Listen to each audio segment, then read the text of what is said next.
Watching puffins is just one of these experiences you have to have once in your life. On the Faroe Islands, Mykines is the place to go. With a landmass of about 10 square kilometers, it is the westernmost of the 18 Faroe Islands.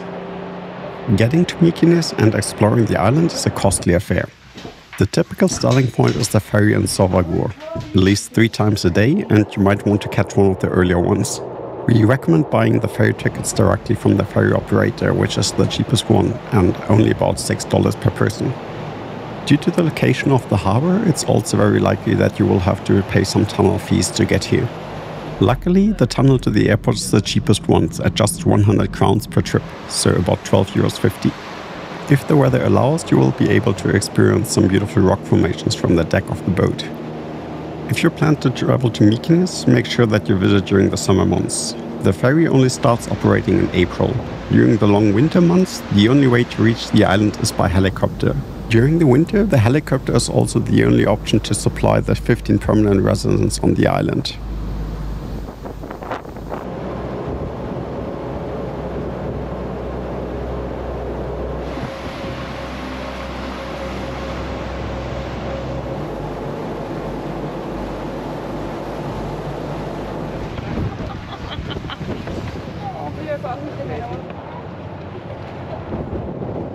Arriving on the island, you're not allowed to move freely. Shortly after arriving, you will already be contacted by one of the locals. Hiking fees are sadly a common thing on the Faroe Islands. And on Mykines, you will not only have to pay a hiking fee of 250 crowns per person, you will also have to chip in for a mandatory guide. In total, this brings you up to 400 crowns a person. But if you book on the island, you will have to pay an additional 100 crowns, so make sure to book in advance to save about $12.50 per person. On the island, you will find about 40 of these grass-covered houses, which are typical for the Faroe Islands. You will also get the chance to spot some bird life, specifically the puffins.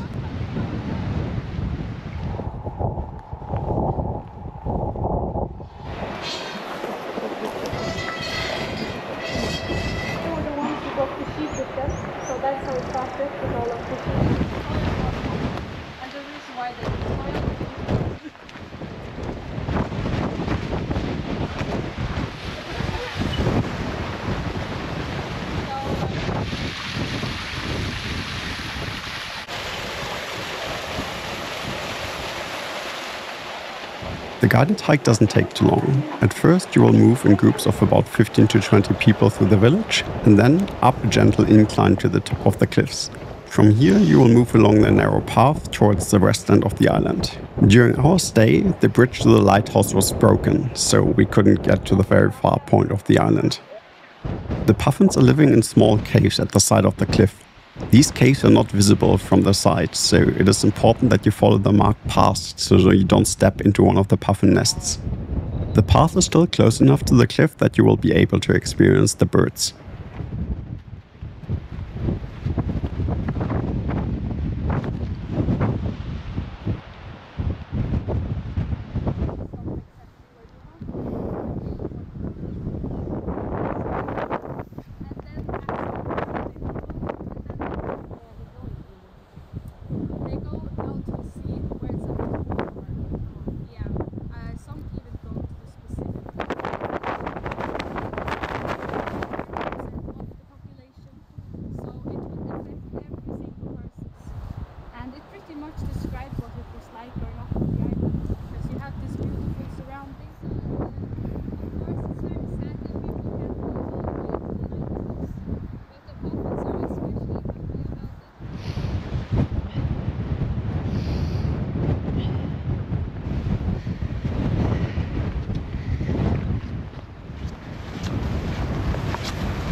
time spent at the various viewpoints is not too much. You will have about like 5 to 10 minutes maybe at each of the different locations before you have to head on. You will then have the option to continue further along the edge, which is the cliff walk, or directly head down to the village below again. The walk along the cliffs depends on the weather conditions and might not be possible if the wind is too strong. In our case, it was just about possible.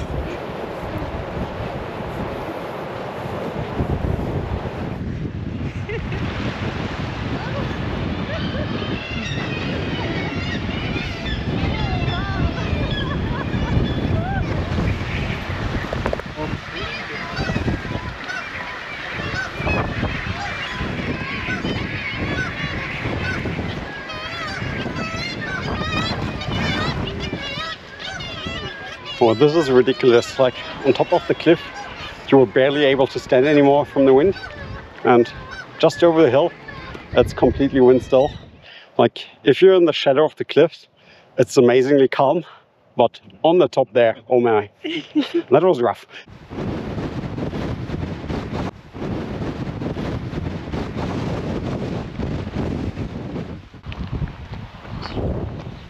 After returning to the village, there's not much you can do. Since you're not allowed to roam the island freely, there's not much you can do other than sit in the cafe and wait for the boat to take you back to the main islands. I personally have to say that I found this restriction to be very strict and not very appropriate, especially given that the local hiking guides didn't do anything to really protect the puffins. People were getting very close to the birds and the hiking guides did nothing against it. Comparing the experience to Iceland, where you can watch the puffins on your own terms, this was a bit of a letdown.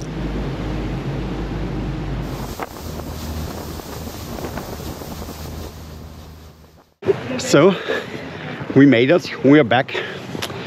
So, is it worth the $100 or like even more? I would argue the best value for money is still the ferry ticket.